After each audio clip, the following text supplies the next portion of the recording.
आज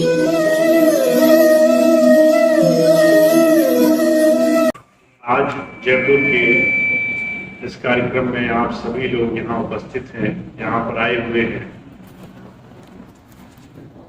इस सत्संग का आप हिस्सा बन रहे हैं।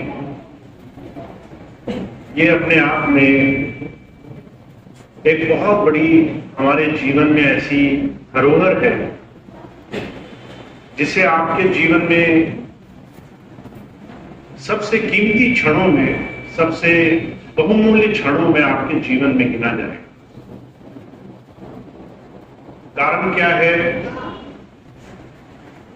संसार में बहुत सारे काम ऐसे हैं जो हम अपने जीवन में अपनी जरूरतों के लिए चाहते ना चाहते हुए भी करते रहते हैं, पर इन तमाम कामों के पीछे हर एक इंसान के अंदर की जो एक यात्रा है, सुख पाने की एक जो लगन है, एक बहुत बड़ा सफर जो एक मनुष्य का, एक जीव आत्मा का जो चल रहा है कि मैं अपने लक्ष्य तक पहुंच जाऊं, मुझे वो ठिकाना मिल जाए जहां पर मुझे आराम मिले। वो ठिकाना, वो आराम, वो लक्ष्य तक पहुंचने की जो व्यवस्था है, वो कभी भी संसार में बाहरी कामों से किसी ने पूरी नहीं करी। इतिहास गवाह है, संसार में आकर लोगों ने बहुत खोज करी है। लोगों ने आकर के जब ये सोचा कि शायद धन दौलत रुपया पैसा कमाने से, मान पदवी कमाने से, बहुत बड़ी बड़ी चीजों को प्राप्त कर लेने से शायद जीवन में ठहराव मिल जाएगा, और उन्होंने वो सब कुछ करके देखा तो उन्होंने पाया कि जीवन में ये सब मिलने के बाद भी इंसान उतना ही खाली है जितना दुनिया की बिना किसी चीज को मिले हुए। और ये खोज समय समय पर चलती रही, और ये खोज सिर्फ उन्हीं की पूरी हुई जिन्होंने अपनी इस खोज को बाहर ढूंढना बंद कर दिया। थोड़ा सा अपने जीवन में, अपने अंदर, अपनी जीव आत्मा का, अपने अंदर के इस सही आत्मिक स्वरूप का भेद पाना शुरू कर दिया। तो हम और आप बहुत भाग्यशाली हैं कि हमें जीवन में संतों के सत्संग में आने का, महापुरुषों के वचनों को सुनने का मौका मिला है। हुजूर एक बात कहा करते थे, सत्संग में आप आओ ये अलग बात है, पर जिस दिन आपके अंदर सत्संग आ जाए, जिस दिन आपका जीवन सत्य के ऊपर चलने वाला बन जाए, उस दिन आपके जीवन में जीवन की सबसे बेशकीमती चीज आपको मिल जाएगी। अब अगर हम इस बात को समझना चाहें, सत्य का संग करना क्या है? हुजूर कहा करते थे, सच को अगर बाहरी ज्ञान ध्यान समझ बूझ से देखा जाए तो लोग बहुत संसार में अलग अलग चीजों में फंस जाते हैं। ये सही है, वो सही है, पर गुरबाणी में एक बात कही गई है, का आदि सच जुगादि सच है भी सच, नानक उसी भी सच। सत्य वही है जो संसार में बदल नहीं सकता है। अगर हमने उसको मानना शुरू कर दिया तो जीवन अलग ढंग से जीना आएगा। सबसे पहला सत्य क्या है? जीवन और मरण सबसे पहला सच है। अगर हमें ये याद रहे कि हम संसार में हमेशा से नहीं है, हमने जन्म लिया है। एक समय था जब अपने प्रारब्ध के कारण किसी घर में, किसी परिवार में हम जन्मे। वो एक समय निश्चित रहा होगा जब आप संसार में जाए, पर उसी क्षण एक दूसरा समय भी निश्चित कर दिया गया कि आपको संसार से कब जाना है। हर एक इंसान पहला सच तो मानता है, दूसरे सच से भागना चाहता है। मुझे याद है स्वामी जी के समय की घटना। एक बहुत बड़े विद्वान स्वामी जी के पास आए। जब स्वामी जी कहने लगे कि संतों महात्माओं का, धर्म का, आध्यात्म का ज्ञान जीते जी मरने की कला को सीखने का ज्ञान है। जियत मरे, मरे पुण्य जीवे, नानक ऐसा योग कमाए। मरना क्या है ये सिखाते हैं संत। तो जो विद्वान थे, ज्ञानी थे, वो बड़े डर गए, कहने लगे मरने की बात ना करो, मरने से बड़ा डर लगता है। जितने भी लोग हैं, मरने से हर एक इंसान भागना चाहता है, मरने की चर्चा से हर एक इंसान दूर जाना चाहता है, मरने को हर एक इंसान अपने जीवन में टालना चाहता है। और हुजूर कहा करते थे, इस सनातन सच को स्वीकारे बगैर आप जीवन में जो करेंगे वो गलत होगा। अगर आपको एहसास हो कि आपको कभी नहीं मरना, तो आप उन चीजों में लगे रहेंगे जिन चीजों का अस्तित्व बहुत कम है। आप छोटी छोटी चीजों पे लड़ाई लड़ेंगे, आप जमीन के टुकड़ों के लिए लड़ेंगे, मान सम्मान के लिए लड़ेंगे, अपनी बातों को बचाने के लिए लड़ेंगे। कई बार तो लोग इस बात से नाराज हो जाते हैं कि तुम्हारी विचारधारा मेरी विचारधारा से कैसे नहीं मिली, तुम मेरी बात से क्यों नहीं सहमत हो, तुम मेरे हिसाब से क्यों नहीं चल रहे हो। हुजूर कहा करते थे, अगर तुम्हें सिर्फ ये बता दिया जाए कि तुम्हारे पास एक आखिरी दिन बचा है जीने का, तुम वो काम कर लो जो तुम्हारे जीवन में सबसे ज्यादा जरूरी हो। पहले सोच लो क्या जरूरी है। एक ही दिन बचा है, 24 घंटे हैं, और वो काम कर लो जो तुम्हारे लिए जरूरी हो। तो आप आश्चर्य मानेंगे, आप अनगिनत वो चीजें छोड़ देंगे जो आज आप करते करते जीवन गुजार रहे हैं। क्या आपको इस बात की चिंता रहेगी कि पड़ोसी आपके बारे में क्या सोचता है? क्या आपको इस बात की चिंता रहेगी घर में कौन कैसा व्यवहार करता है, लोग मेरे हिसाब से चलते हैं कि नहीं चलते, जमीन जायदाद मुकदमे हल हुए कि नहीं हुए? अगर आपको एहसास हो जाए कि जीवन में समय बहुत कम है, हम अचानक उन चीजों के बारे में सोचने लग जाते हैं जिन चीजों पर हमारा कभी ध्यान नहीं है, जिन चीजों को हमने कभी भी नहीं किया, जिन चीजों को हमेशा टाला है। हुजूर कहा करते थे, सच को स्वीकार करना, सत्य का संग करना, जीवन में कुछ चीजों को मानना है। पहले ये मान लो, तुम आए हो तो तुम्हारा जाना भी तय है, चाहे कैसी हालत में जाना हो, चाहे हंसी खुशी जाना हो, चाहे मजबूरी में जाना हो, चाहे आज जाना हो या कुछ समय के बाद जाना हो। दूसरी चीज स्वीकार कर लो, तुम्हारे जीवन में प्रारब्ध से बांध करके तुम्हें भेजा गया है।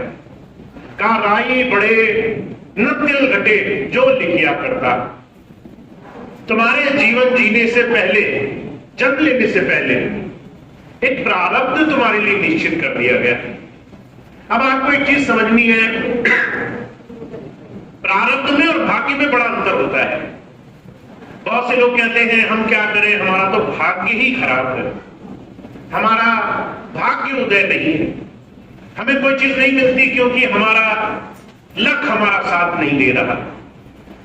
पर हमारे सनातन में किसी भी शब्द में भाग्य का जिक्र नहीं किया गया, प्रारब्ध का जिक्र किया गया है। आपके जीवन में जो ईश्वर ने आपके लिए हुनर तय लिखा है, उसके साथ अगर आप कर्म शामिल कर लो, आपको कुछ पाना है और पाने के लिए कुछ करना है। आप चाहते हो आपके जीवन में सुख हो, तो उसके लिए क्या करोगे? आपके जीवन में आप चाहते हो आपके जीवन में संतोष हो, तो क्या कर्म करोगे उस संतोष को पाने के लिए? आप चाहते हो आपके जीवन में आपकी चिंताएं कम हो, तो क्या कर्म करोगे? हम कर्म को हटा देते हैं क्योंकि कर्म करने में दुख ज्यादा है। अगर आपसे कोई चीज कह दी जाए बैठे बिठाए चीज मिलेगी तो आराम बहुत लगता है, पर अगर ये कह दिया जाए इसी चीज को करने के लिए काम करना पड़ेगा, तो हम उस काम को छोड़ने में ज्यादा यकीन रखते हैं।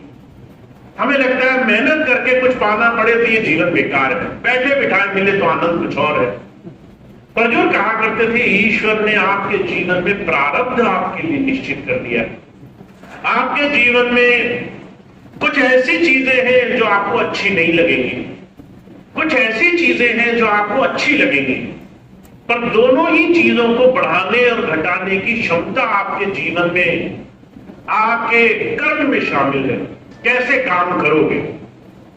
अगर बुरी स्थिति देख करके मन में कड़वाहट आ गई और गलत काम करने लगे तो जो तुम्हारे जीवन में अच्छाई निश्चित होगी वो जीवन में अच्छाई भी तुम्हारे हाथ से निकल जाएगी।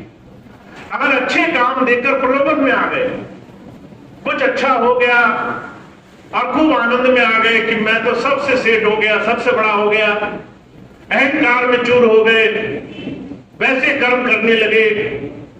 कोई घर आया, आपने प्यार से बात नहीं करी, कोई आपके सामने आया, आपने उसको छोटा मान लिया, उसकी बेइज्जती कर दी।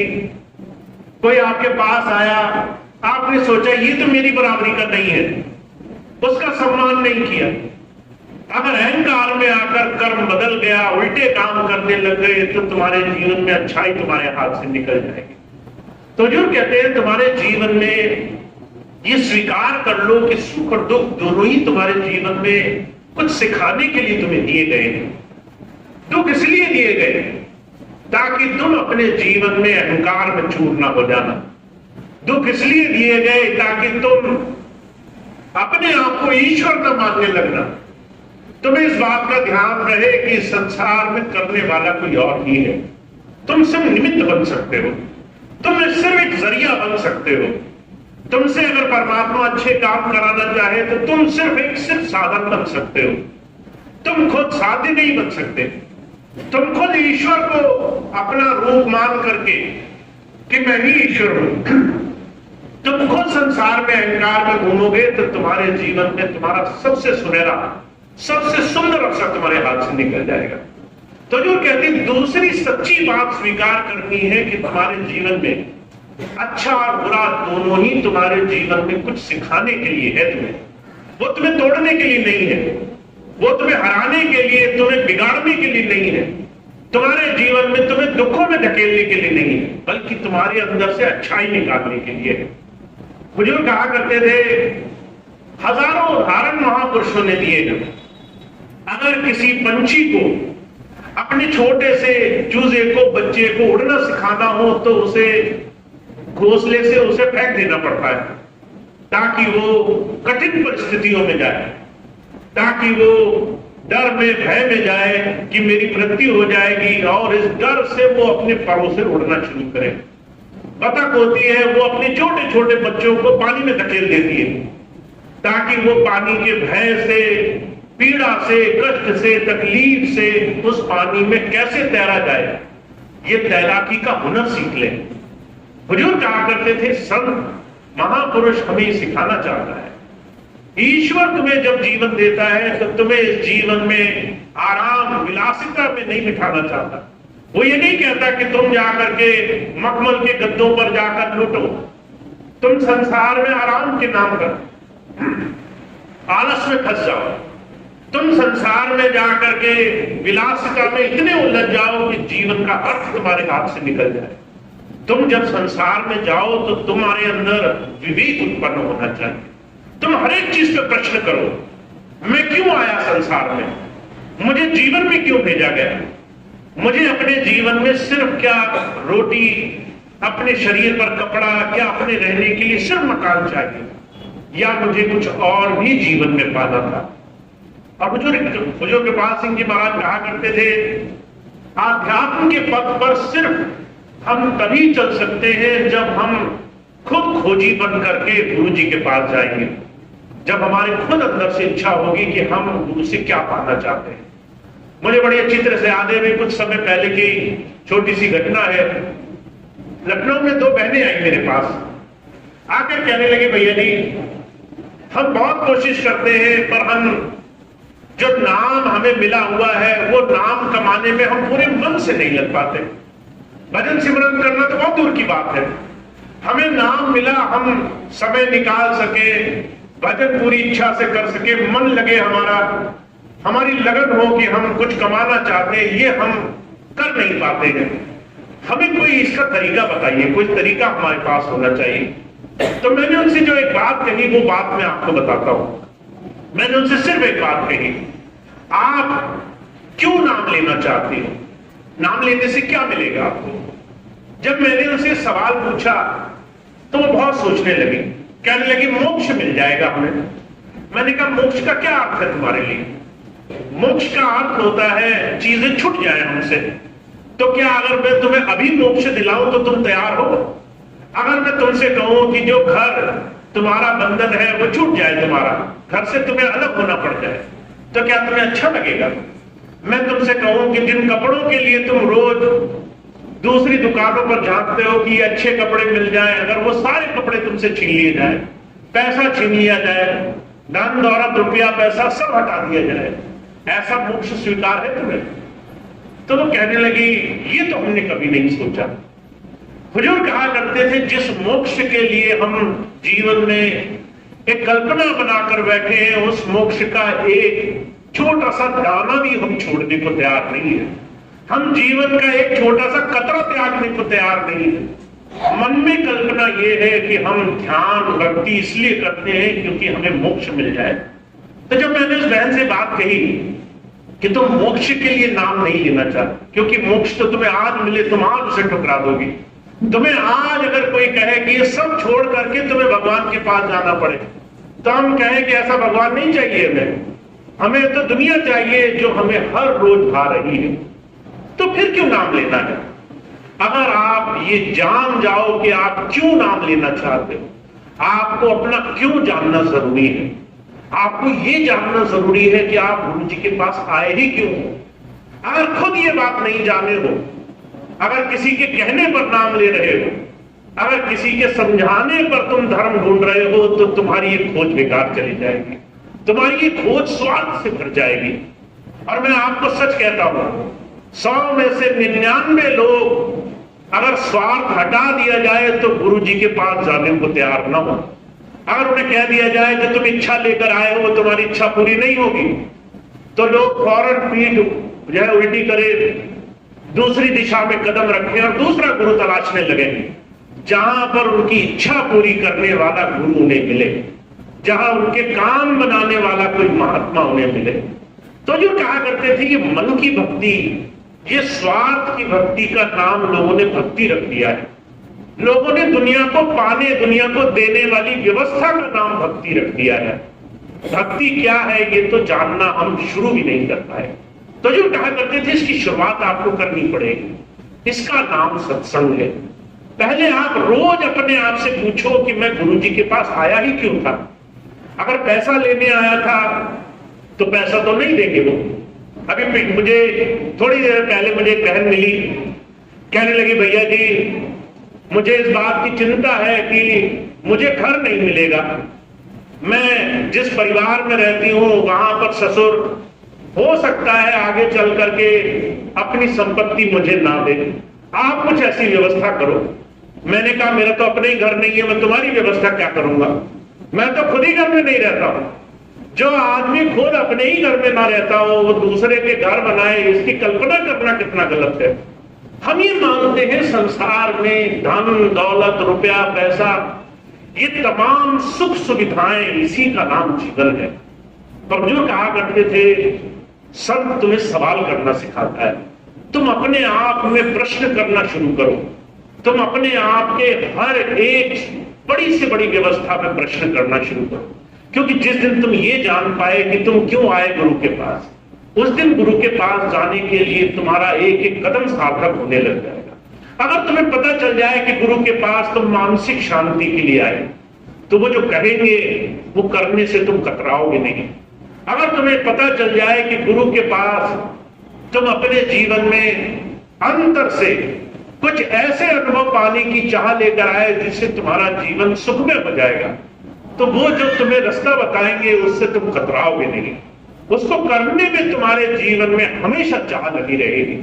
अभी कुछ दिन पहले का जिक्र है, जगह तो मुझे याद नहीं, एक भाई मिला मुझे, कहने लगा भैया जी मैं बहुत समय बाद आपसे मिलने आया हूं।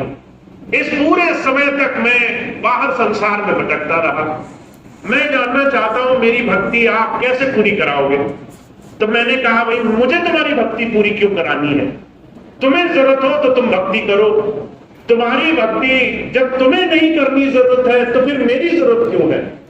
अगर तुम्हारे जीवन में जरूरत नहीं है कि तुम ईश्वर से जुड़ो तो दुनिया में किसी को इसकी जरूरत नहीं है कि वो तुम्हारे जीवन में भला करे। इस आप भ्रम में बिल्कुल मत रहना कि कोई दूसरा आप पर भला करना चाहता है, दूसरा आपके जीवन में उपकार करना चाहता है। हुजूर कहा करते थे स्वार्थ शब्द का दो अर्थ होते हैं। एक स्वार्थ का शब्द यह है कि आप अपने जीवन में अपने शरीर को कैसे सुखी रखोगे, पर अगर स्वार्थ शब्द के आप असली अर्थ पर जाओ तो जो अपना अर्थ जानना चाहे, स्व अर्थ, अपना अर्थ जानना चाहे, उसका नाम स्वार्थी है। अगर आपको यह समझ में आ जाए कि आप सिर्फ अपना भला करने वाले एक इंसान हो इस जीवन में, सिर्फ आप ही हो जो अपना भला कर सकते हो, दुनिया में कोई आपका भला नहीं करेगा, दुनिया में कोई आपका भला नहीं चाहेगा। और अगर आपको गुरु जी के पास जाकर खुद गुरु से जुड़ने की चाह नहीं है तो दुनिया में कोई इस काम को कराने वाला नहीं है।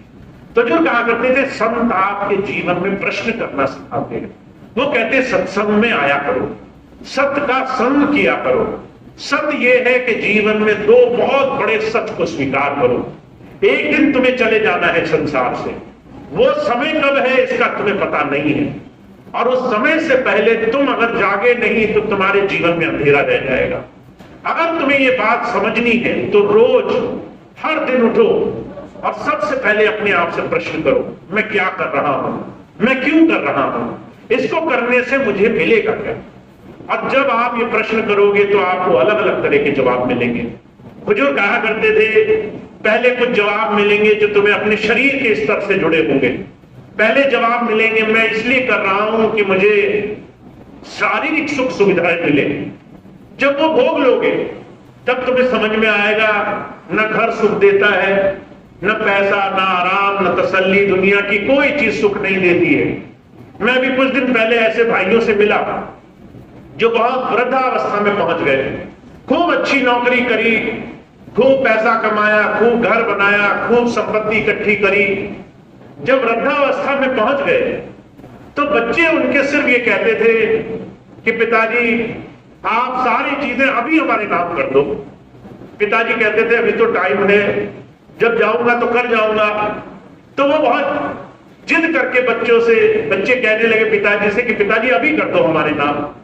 पिताजी आए सत्संग में, कहने लगे भैया जी मैंने कभी यकीन नहीं किया था कि मैं अपने जीवन में जिन बच्चों के लिए, घर के लिए, संपत्ति के लिए, व्यवस्थाओं के लिए जीता रहा, आज जब मैं देखता हूं कि मैं अपने बच्चों की एक बात नहीं मान रहा तो वो कितना चिड़चिड़ा जाते हैं, कितना चीखते चिल्लाते हैं, कितना मेरे ऊपर अलग अलग तरह के ताने तंज कसते हैं, सिर्फ इसलिए कि जो मेरे पास है वो अभी उनके नाम हो जाए। तो जो कहा करते थे आपको जीवन में जिस दिन ये एहसास हो जाएगा कि दुनिया की चीजें, वस्तुएं, सामान ये सिर्फ जीने के लिए है, इससे ज्यादा जीवन में जो आपको चाहिए वो आपके अंदर से जाकर के आपको मिलेगा।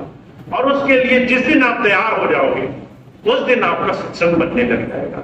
तो इसलिए स्वामी शिवदयाल सिंह जी महाराज सिर्फ एक बात कहा करते थे, करोरी कोई सत्संग आज बनाए। तुम्हें सत्संग बनाना पड़ेगा, सत्संग में आना नहीं है, तुम्हें सत्संग बनाना पड़ेगा। तुम्हें अपने आप से रोज उठकर पूछना पड़ेगा, तुम्हें यह मानना पड़ेगा कि तुम्हारे जीवन में तुम्हें ये जो बेशकीमती मौका मिला है ये कुछ अच्छे काम करने के लिए मिला है। उसके लिए तुम अभी से क्या कर रहे हो। और अगर अभी से कुछ नहीं कर रहे, अगर अभी से चिंताओं में रहते हो, अभी परेशानियों में रहते हो, अपने जीवन में खोज भी नहीं कर रहे, अपने लिए कुछ अपने अंदर जाने की तलाश में नहीं हो, तो संसार में आपके जीवन में रास्ता भी दूर है। इसलिए उपनिषदों में एक बात कही गई है कि तुम जिस दिन तैयार हो जाओगे उस दिन तुम्हें रास्ता दिखाने वाला अपने आप तुम्हारे पास आ जाएगा। तुम्हें गुरु तलाशना नहीं पड़ेगा, तुम्हें गुरु की खोज नहीं करनी पड़ेगी। जिस दिन तुम तैयार हो जाओगे, जिस दिन तुम्हारे अंदर लगन लग जाएगी, उसे चाहे ढूंढते हुए तुम्हारे पास आना पड़े, वो तुम्हारे पास आएगा और तुम्हें आगे का रास्ता दिखाएगा। उस दिन वो तुम्हारी तैयारी करेगा। तो मैं आपसे सिर्फ एक बात कहना चाहता हूं, आपको बाहरी दूसरी व्यवस्थाओं में जाने से ज्यादा अपने ऊपर ध्यान देने की जरूरत है।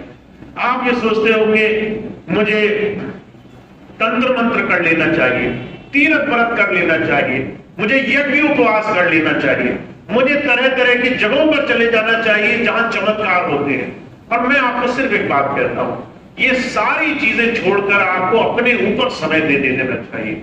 आप रोज बैठो और अपने अंदर झांक कर देखो, हर रोज अपने अंदर झांको, मैं कहां हूं, मैं कहां जा रहा हूं और जो मैं कर रहा हूं उसका फल मुझे क्या मिलेगा। जिस दिन आप इसको रोज रोज चिंतन करोगे, आप अपने जीवन में सत्य के नजदीक पहुंचते चले जाओगे। उस दिन आपकी बाहर की तमाम भाग दौड़ वो आपके जीवन में आपके अंदर आकर के रुक जाएगी। उस दिन आपका ध्यान क्या है आपको समझ में आने लग जाएगा। उस दिन आप गुरु को पुकारोगे और उस दिन गुरु को आपको लेने आना पड़ेगा, चाहे आप किसी जगह हो, किसी स्थिति में क्यों ना हो। उस दिन वो ईश्वर आपके लिए रास्ता बनाएगा और आपके लिए सारे साधन खोल देगा।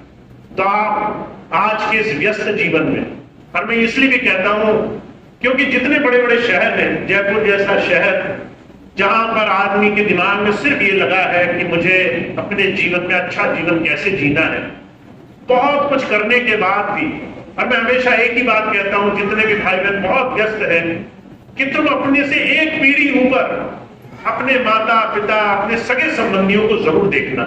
उन्होंने भी तुम्हारी ही तरह दौड़ लगाई थी, उन्होंने ही तुम्हारी तरह भाग दौड़ की थी। वो भी 24 घंटे सिर्फ ये सोचते थे कि बस ये काम हो जाए तो फिर शायद मुझे आराम मिल जाएगा। आज तुम उनसे एक बार पूछना कि वो कहां है, वो किस जगह है और उन्हें कैसा जीवन में प्राप्त है, तो आपको समझ में आ जाएगा कि आपकी भाग दौड़ बिना आत्ममंथन के अधूरी रह जाने वाली है। आपके जीवन की हर रोज की भाग दौड़ जब तक रोज अपने अंदर नहीं जाओगे, तब तक ये आपका समय बर्बाद करने का एक बहुत बड़ा इस माया का प्रपंच है, इससे ज्यादा कुछ नहीं है। तो आपको जीवन में जितनी जल्दी ये बात समझ में आ जाए, उतनी जल्दी आप गुरु की याद करोगे, उतनी जल्दी गुरु से गुरु को मांगोगे, उतने प्रेम से अपने मालिक को याद करोगे, उतना जल्दी आपके जीवन में आपका काम बनेगा। तो आज तो मैं सिर्फ इतनी बात कहूंगा, जयपुर बहुत सुंदर शहरों में आता है, पर इसकी सुंदरता सिर्फ इस बात में नहीं है कि आप बाहर से कितनी सुंदरता बना चुके हो। इसकी सुंदरता इस बात से भी है कि आप अपने जीवन में अंदर से कितने सुंदर बन चुके हो। आप अपने ऊपर कितना समय खर्च कर रहे हो, अपने आप पर यह समय खर्च करो और अपने आप को कुछ बेहतर बनाने का प्रयास करो। जो कल किया, आज का दिन उससे कुछ अच्छा हो सकता है या नहीं हो सकता। और मैं हमेशा एक दो बात कहता हूं, अगर आप कुछ भी नहीं कर पा रहे हो अपने व्यस्त जीवन में, तो एक दो नियम, एक दो मंत्र अपने जीवन में रख लेना। हर रोज एक अच्छा काम करने का प्रयास करना। तुम्हारा जीवन व्यस्त चला जाए, तुम्हारा दिन पूरा खर्च हो जाए और तुम्हें लगे कि मैंने तो आज कुछ भी नहीं किया, ना याद करी, ना मालिक को शुक्राना किया, ना मैंने जीवन में किसी का भला किया, ना किसी की अच्छाई करी, तो कोशिश करना जब घर जाओ तो प्यार से बात करना। तुम्हें बहुत गुस्सा आए, क्रोध आए, बहुत संसार के अलग अलग तरह के हंगामों में तुम्हारा मन खराब हो, पर कम से कम इतनी कोशिश करना, घर जाओ, थोड़ा प्रेम से बात करना, सहज होना, थोड़ा सा ध्यान रखना। तुम्हारे जीवन में तुम्हें बहुत कुछ दिया है ईश्वर ने, तुम उसका धन्यवाद उसी दिन दे पाओगे जिस दिन थोड़ा सा अपने अंदर से प्रेम भाव से जीवन जीने वाले। तो आपको थोड़ा सा प्रयास ही करना है कि आपका ये व्यस्त जीवन आपके जीवन के अनमोल क्षण आपसे न छीन ले। आपके जीवन के सबसे बेशकीमती कुछ जीवन में कुछ कर पाने के दिन आपसे न छीन ले। आप ये कहेंगे बुढ़ापे में हम कर लेंगे, पर मैंने लोगों के ऊपर बुढ़ापा आते नहीं देखा। ऐसे ऐसे लोग देखे जो जवानी में बुढ़ापे से ज्यादा बुरी स्थिति में पहुंच गए। ऐसे ऐसे लोग देखे 20-30 वर्ष की उम्र है और ऐसी ऐसी बीमारियां लग गई हैं जिस बीमारियों का इलाज नहीं जानते हैं। डॉक्टर साहब मना कर देता है, इलाज नहीं है। अलग अलग तरह के रोग लग गए हैं।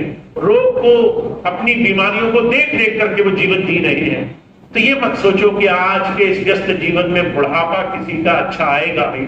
जिसका आ गया उस पर बहुत ईश्वर की कृपा है।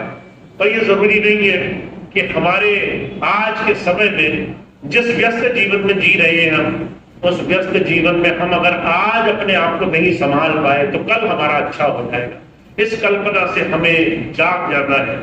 हमें संतों की इस बात को समझ जाना है कि तुम्हारे पास सिर्फ आज का दिन है, तुम कैसे जियोगे ये तुम्हारे ऊपर निर्भर करता है। अगर आज तुमने गंवाया है तो तुम्हारे जीवन का एक बेशकीमती दिन तुम्हारे हाथ से निकल गया। ये बात सत्संग में हमें अगर समझ में आ गई तो हमारा ये सत्संग सार्थक होता है। तो इतनी बात कह के मैं अपनी बात समाप्त करूंगा। आप सभी का बहुत बहुत धन्यवाद है, आप इतना समय निकाल कर यहाँ पर आए, आज का समय दिया, सत्संग में अपना मौका दिया। अब इसकी सत्संग की जो आज की ये पावन मेला थी ये तो समाप्त हो गई और प्रार्थना के साथ आज का कार्यक्रम समाप्त होगा। तो हम सभी भाई बहन 2 मिनट के लिए प्रार्थना में योगदान देंगे और उसके बाद आज का कार्यक्रम समाप्त।